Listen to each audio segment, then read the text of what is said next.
Welcome to Proven and Probable, where we deliver mining insights and bullion sales in the form of physical delivery, offshore depositories, and private blockchain distributed ledger technology. Welcome to Proven and Probable, where we deliver mining insights and bullion sales. I'm your host, Maurice Jackson.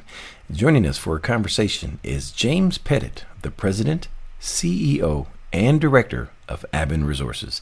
Mr. Pettit, welcome to the show. Thank you very much. Before we delve into today's interview, Mr. Pettit, please introduce us to Aben Resources and the opportunity you present to the market. Well, Aben Resources is a gold exploration company, and we're focused in really safe jurisdictions like Canada, for one, British Columbia, for, if we want to narrow it down a bit, the Yukon and Saskatchewan. The Canadian, the BC property it's in the Golden Triangle, which is the northwest quadrant of British Columbia. That is a very notable area that people are going. It's got a strong history. Let's call it that. It's very unique in the world. It's a home to some very high-grade discoveries in the past and currently too. Mr. Pettit, take us to your flagship Forrest Kerr Gold Project, and let's visit the North Boundary Zone, where Aben Resources just released an exciting press release regarding analytical results from the ongoing 2019 drill exploration program. Well, yeah, that's a good place to start. We've now released 8 holes on the season so far. I do believe we're on hole 23, actually still drilling. Those holes were drilled just south of the high-grade part of the North Boundary Zone, trying to connect the dots between that high-grade zone in the North Boundary and the old Noranda hole, which is about 30 years old, which was a very high-grade hole, about 10 meters. Let's abbreviate it to 10 meters of 38 grams, well over an ounce. That's never been duplicated there, so we're trying to figure out if this is 300 meters of south of the North Boundary Zone. And we want to try to connect the dots, see if there's anything there in between them, and then see what's around that North Boundary Zone, the Noranda hole, and give us some extension of the high grade. And so far, it's got us a little bit baffled. When we came out with our initial results, the market kind of sold off. People were expecting high grade because last year we hit a spectacular hole in our first hole of the season. And this year, it's more along the lines of, what you would expect from exploration on many cases. Rarely are you that lucky to hit that super high-grade stuff. But, we're hitting a lot of mineralization. What we're seeing so far is a little lower grade than what we've done the last 2 years, concentrating around that North Boundary Zone. But what we do know is when you put 30-some-odd holes into one area, you pretty much got it contained. And so our best opportunity is now to move south through this Noranda zone, we call it, and we're finding things like, the chemical alteration is changing, and it's becoming actually better. It's what you want to see, this quartz cerussite, and we're moving into a potassic environment as well, so you get this QSP, it's called. That's, from an explorationist point of view, that's nirvana. And the potassic influence there means we're getting closer to a heat source. So we're in an environment that's heavily mineralized with high grade and lots of low to mid grade. It's a big area. The boundary zone itself is about 4 kilometers long, 2 kilometers wide. And we're going to start drilling according to the alteration, the geochem, and the new geophysics that we've got, which is really quite something. And there's plenty of anomalies to work with, which we feel are intrusives just down below. Could be feeding the system as we get a little further along in our drilling and getting the analytics back. We're going to know more and more and more. But the potassic environment that we're in, this alteration, leads us to believe there's probably a feeder zone. Generally, within 1,000 meters. That's kind of the way you look at it. So we're hopeful. We think this is one of the best exploration programs around. We know we're still in a hydrothermal environment as opposed to a porphyry environment. But I'm not adverse to finding out that there's a big porphyry down below because we do know we've got hydrothermal above. Could be very exciting. Well, the feeling is mutual on the merits of the future of Aben Resources. The company just reported on drill results identified as FK 1947 through FK 1954. What were you able to identify for shareholders?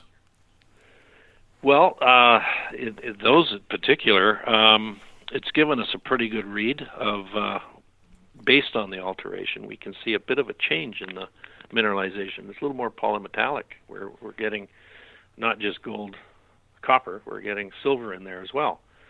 And I know in some of the holes that we haven't even reported on yet, we can see zinc as well. But, our primary interest is the precious metals.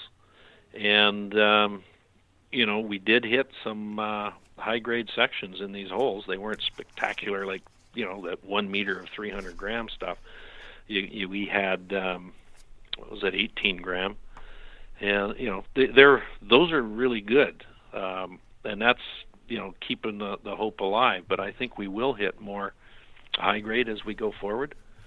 Those particular holes were drilled around the area that the old Noranda hole was drilled, and so the 5 of them I think is what we've done. And then we've actually one of them was oriented towards the south a bit. So.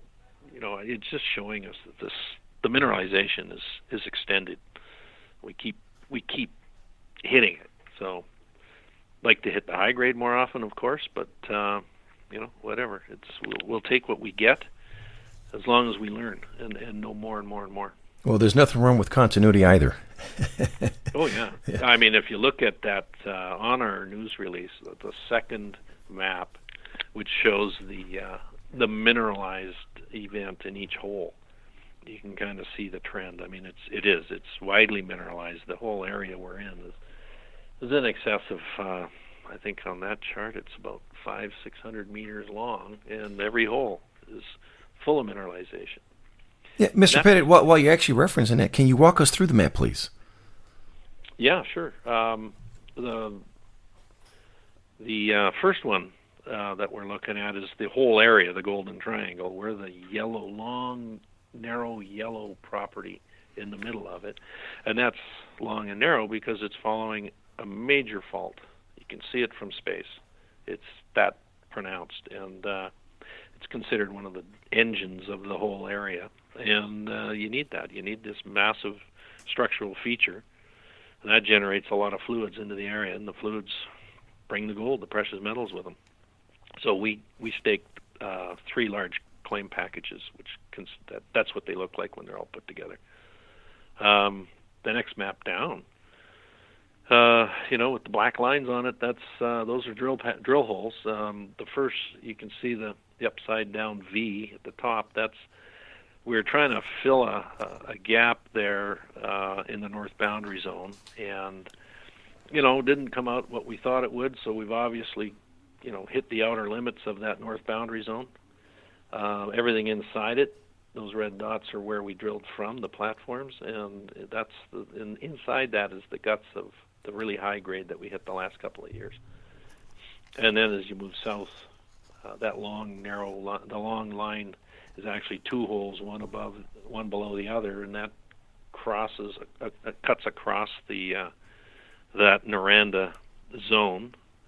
And then the bunch down below, the sideways looking V, those are following up on some alteration and touching on again into that Noranda hole down below it. And then if you go down to the next one, you can see that all the holes are mineralized. Everything's mineralized. It's really quite impressive. Now the green is lower grade, but some of those holes are that lower grade, and even if it's half gram. That extends over the length of the hole. Mm-hmm. Well, before we leave your project portfolio, are there any updates on the Justin and Chico projects that you would like to share with us?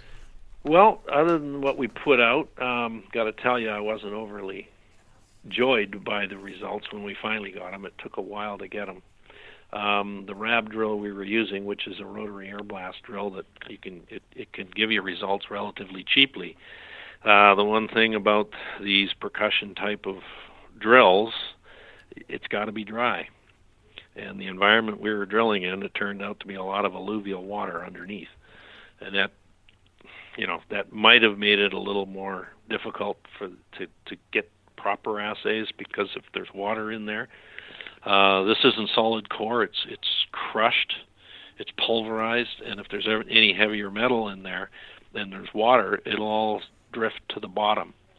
So you won't get a representative value in those cores. It needs to be dry. I've done lots of that in Nevada over the years, and it works great.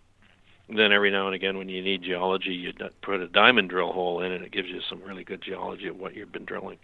And then we drilled also diamond drill up there. We did 4 holes, which one of them was exactly what we were looking for. The other 3 were not as good, but that one shows us that there is life there, because we did drill it in 2012, and there's a big intrusion-related gold system. That's what we found back then. With this area that we were using the percussion drill in, that's an area that's much older. It's orogenic in nature, so it's much older. And that intrusion-related system came up through it. So we thought there'd be a connection between the two, but unfortunately the RAB drill didn't really work for us the way we wanted it to. So, we may give it another shot, or somebody else. We may option the property, and somebody else can do that. We're pretty focused on the Forrest Kerr. And the Chico, we haven't done anything for, going on a year and a half now, because we got all set up to do some drilling there, and we really would like to go back. But we ran into a little influence from the natives. They were having banned elections, and I guess they were pretty sensitive, even though all the communications we had with them didn't seem to make any difference. So they wanted us out of there, so we left. And now they're asking us to come back. So that's something I'm going to analyze going into the new year, because that's something we can drill in the winter. And we'll see where that goes. In the meantime, I've got a few other very good potential, looking projects that could be year-round for us. So we'll just wait and see how those play out for us. Well, that sounds very favorable. Switching gears. Yeah. Oh, yes, sir. Yeah. We're looking forward to it. As a shareholder myself, I'm always watching what you're doing, and I know there's a method to the madness. Switching gears. Mr. Pettit, what does the current capital structure look like for Aben Resources? Issued and outstanding, we're about 117 million shares right now. And, as of 2 days ago, we got 3 million in the till. And this year's drill program is basically 3/4 paid for already. So we're going to end the season in good shape. And, fully diluted, we're at 137 million shares. And that could bring in a substantial amount of money.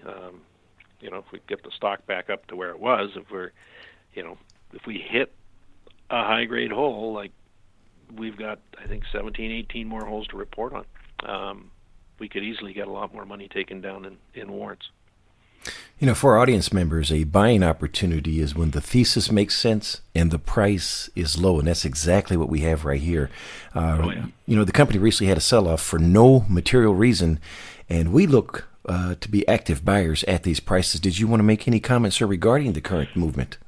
Well, most of the calls I'm getting is, yes, it did sell off when we put out the initial news this season on the first 3 holes, because they didn't stand up to last year's first couple holes. And this is exploration. Most of the calls I'm getting right now are asking me, not why did it, they know why it came down. They're asking if this is when they should be in the market buying. And we're again at basically December prices. And I would say, yeah, because nothing's changed. Zero. Again, that's why we're going to be active buyers at these prices for our audience members. In closing, sir, what is the next unanswered question for Aben Resources, and when should we expect a response, and what will determine success? Well, the unanswered question is, we're trying to vector into that heat source that we're now aware of from the alteration. So, that's the unanswered question. Where is it? We'll know a lot more at the end of this season, and along the way, we could well hit, when we get our assays back. There is core in the lab that we had sent in on rush, but the lab will not take any more rush orders because they're so backed up. So, we're waiting patiently for the next batch and the next batch and the next batch. We'll be putting out news till, probably into November. Well, we're looking forward to those press releases. The last question I have for you, sir, and that is my favorite one, and that is, what did I forget to ask? Well, we could have talked a little bit about the current gold market. And let's touch on that. Let's touch on that. Yeah, well, it's exciting. I mean, middle of May, we're up $300 since the middle of May, basically, give or take 10. That's increased expectations out there, and especially I'm dealing with a retail market, not so much institutional, and their expectations are way up. Could be why it sold off the way it did. They want good news. Then there's way more of them in the market. And most of the people that are calling me and asking me, is this the time I should be buying in the market? It's, I'm not advising anybody, but I'm going, are you a shareholder? No, I'm not. And I said, well, then, yeah, it's 10 cents, Canadian. Why wouldn't you be? Absolutely. That's kind of the heightened awareness is creating this a bit of a frenzy. But the juniors, they're not really getting the glory yet.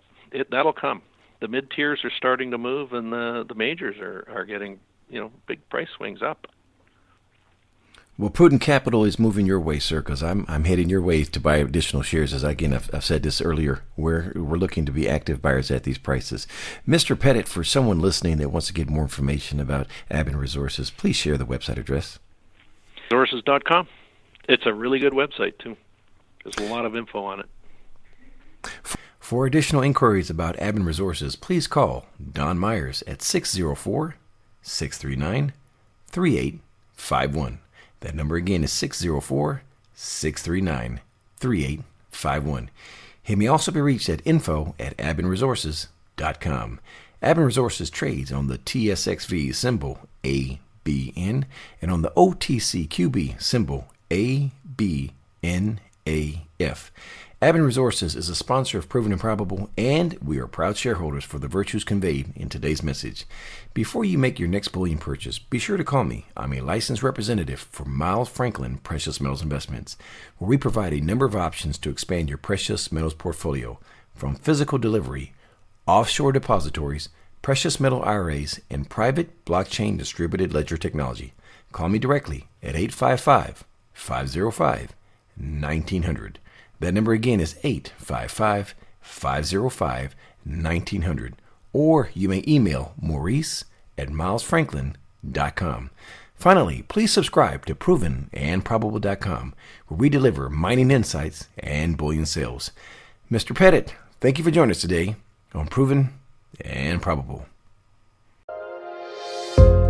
The information presented on Proven and Probable is provided for educational and informational purposes only, without any express or implied warranty of any kind, including warranties of accuracy, completeness, or fitness for any particular purpose. The information is not intended to be and does not constitute financial, investment, or trading advice, or any other advice. You should not make any financial, investment, or trading decision based on any of the information presented without first undertaking independent due diligence and consultation with a professional broker or competent financial advisor.